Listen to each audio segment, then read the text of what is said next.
Wajah yang punya kesimpulan gitu, kenapa kuburan orang Muslim lebih seram daripada kuburan orang kita Batak? Kenapa? Kenapa kuburan orang Muslim lebih seram daripada kuburan Batak? Kalau kuburan Batak dia biasa aja. Baik, sahabat Asik Ngaji, untuk menjawab video ibu non-muslim ini, kita akan langsung ke lokasi pemakaman, biar lebih mengenai kafilah. Ikuti kami. Alhamdulillah, sahabat Asik Ngaji, kita sudah masuk ke pemakaman, dan ini pemakaman keluarga ya. Dan Alhamdulillah kami sudah meminta izin kepada pihak keluarga untuk meliput video di tempat ini. Dan jangan lupa kita akan baca doa terlebih dahulu, doa ziarah kubur. Assalamualaikum ya ahlad diyar minal mu'minin wal muslimin, wa inna insyaallahu bikum lahikun. As'alullaha lana wa lakumul afiyah. Amin ya Allah ya rabbal alamin. Baik, kafilah, kita akan buat konten dan sekaligus menjawab pernyataan non muslim tadi. Umat Islam itu seram katanya kuburannya. Baik, kafilah, kita akan menjawab itu semua. Namun izinkan kami akan duduk terlebih dahulu di tempat atau di sekitar ini. Baik, nah ini pemakamannya ya. Subhanallah, subhanallah. Kita semua tentunya akan seperti ini, dan kita akan berbaring seperti ini juga kelak nanti, kafilah, dan persiapkan amal kita.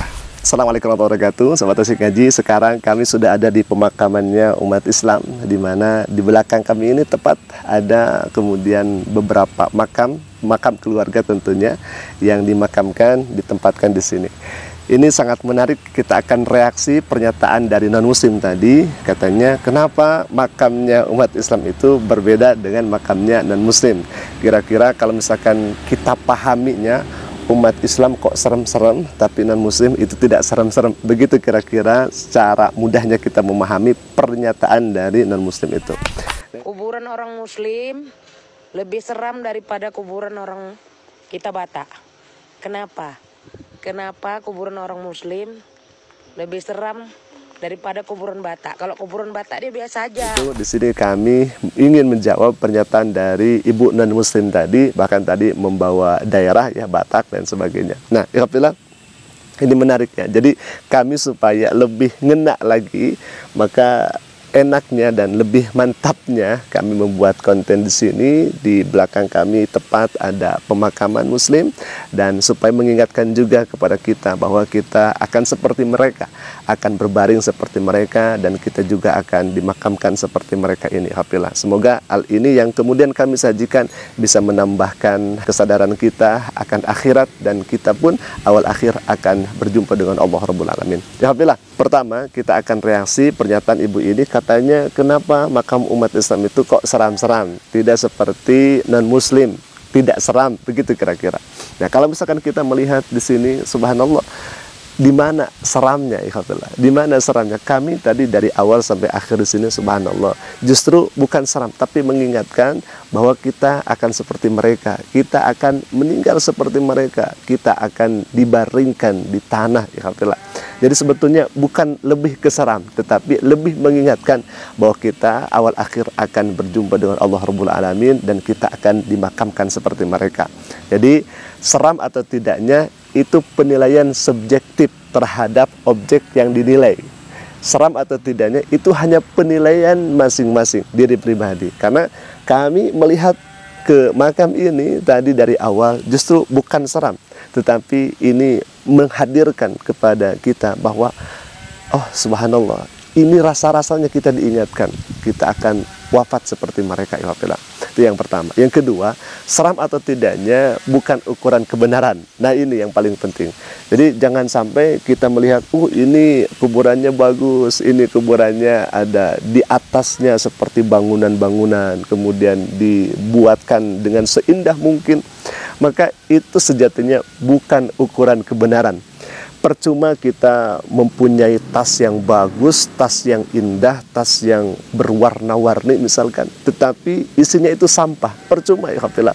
Tetapi kalau misalkan kita punya tas yang sederhana, kemudian di dalam tas itu justru ada intan permata, ada emas yang 24 karat misalkan, maka hemat kami lebih berharga yang kantong atau tas yang sederhana itu daripada tasnya yang bagus tetapi isinya sampah. Jadi jangan melihat dari luarnya, jangan melihat dari, oh ini makamnya bagus nih, oh ini ada keselamatan di sana, oh ini makamnya seperti seram nih, oh berarti tidak ada keselamatan. Tidak seperti itu. Islam tidak memandang seperti itu. Karena di dalam Islam, makam yang sederhana itu adalah tuntunan yang disabdakan oleh Nabi SAW. Ya, jadi tidak harus kemudian dibangunkan dengan begitu megah dan sebagainya. Justru malah Islam melarang dibangunkan bangunan yang sangat megah, misalkan di atas makam, atau misalkan dibangunkan ada rumahnya di atas makam. Kalau misalkan ukuran kebenaran diukur dengan bagus atau tidaknya makam, maka mohon maaf, di sini ada Fir'aun. Fir'aun itu makamnya itu bagus lah. Tempat di mana Fir'aun ini dibaringkan itu bagus, bahkan dengan bangunan yang sangat hebat, mewah, di atasnya gedung dan lain sebagainya begitu. Tetapi apakah Fir'aun itu adalah orang yang saleh? Apakah Fir'aun ini adalah orang yang kemudian dimenangkan oleh Allah Subhanahu wa taala, artinya masuk ke dalam surga? Kan tidak. Sejarah sudah mencatat bahwa Fir'aun ini adalah orang yang sombong, bahkan dirinya mengaku sebagai Tuhan. Ana rabbukumul a'la, bahwa aku adalah Tuhan kalian yang paling tinggi. Nah, tetapi dengan keadaan makam seperti itu bukan berarti Fir'aun ini orang yang diselamatkan. Justru walaupun dengan makam megah seperti itu, Fir'aun tetap celaka di hadapan Allah Subhanahu wa taala. Nauzubillahi min dzalik. Itu yang pertama. Yang kedua, di dalam Islam makam itu bukan untuk tempat berwisata atau hiburan, atau kemudian melihat keindahan-keindahan makam dengan relik, dengan bangunan yang begitu sangat indah, berwarna-warni warna di dalam makam, atau di atasnya ada rumah-rumah dan sebagainya. Bukan seperti itu. Di dalam Islam justru tatkala kita masuk ke satu pemakaman agar mengingatkan kepada kita, oh bahwa kita akan seperti itu, bahwa kita akan mati seperti itu. Sehingga kesannya makam itu bukan justru kita malah seperti wisata ya, dengan melihat keindahan-keindahan makam. Tidak. Tetapi di dalam Islam kita masuk ke tempat pemakaman dengan disertai kita memanjatkan doa kepada Allah Subhanahu wa taala, dan kita melihat makam itu, oh mengingatkan kita awal akhir akan wafat, akan meninggal seperti orang yang kita ziarahi tadi.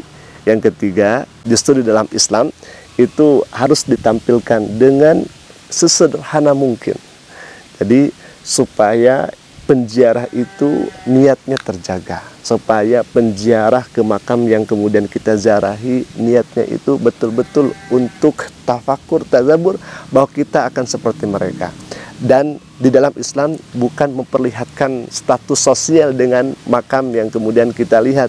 Misalkan ada yang makamnya itu bagus, oh status sosialnya, pangkatnya itu tinggi. Tidak seperti itu.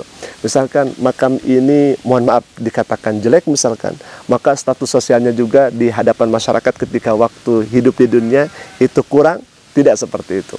Mau yang kaya, mau terlahir miskin, ataupun maupun terlahir dengan keadaan kaya sekalipun, maka yang sejatinya dinilai itu bukan makamnya, bukan kemudian arsitek di atas pembaringannya, tetapi justru dengan kita takwanya, amal solehnya yang dilihat di hadapan Allah Subhanahu wa taala. Jadi sekali lagi, ini pelajaran penting untuk kita semua, jangan dibanding-bandingkan. Itu yang pertama. Karena tidak sama. Islam ada di dalam konsep kesederhanaan.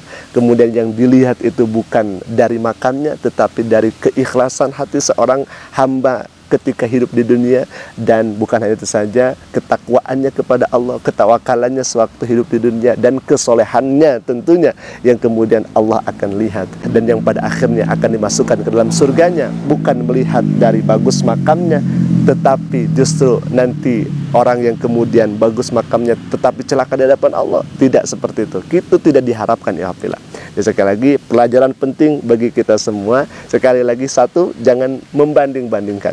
Yang kedua, belum tentu bagus di atasnya, tetapi bagaimana siksaannya kelak di hadapan Allah Subhanahu wa taala. Nah, itu yang harus kita pikirkan ya Hafillah. Baik, kami dari makam ya Hafillah, dari makam keluarga tentunya kita berdoa kepada Allah Subhanahu wa taala, semoga kita sebelum kita wafat seperti mereka, kita ada dalam husnul khatimah tatkala kita berjumpa dengan Allah Rabbul Alamin. Ya Hafillah, mungkin itu dulu video yang saya sampaikan, semoga bermanfaat. Aku qouli hadza, Assalamualaikum warahmatullahi wabarakatuh.